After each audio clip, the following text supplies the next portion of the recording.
திருநாள் கொண்டாடுவோம்.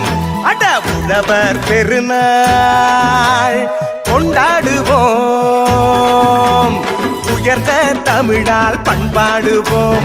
உலகம் முழுதும் வென்றாடுவோம். மரபு திங்கள் எங்கள் உரிமையல்லவா, மதங்கள் இணையும் பெருமையல்லவா.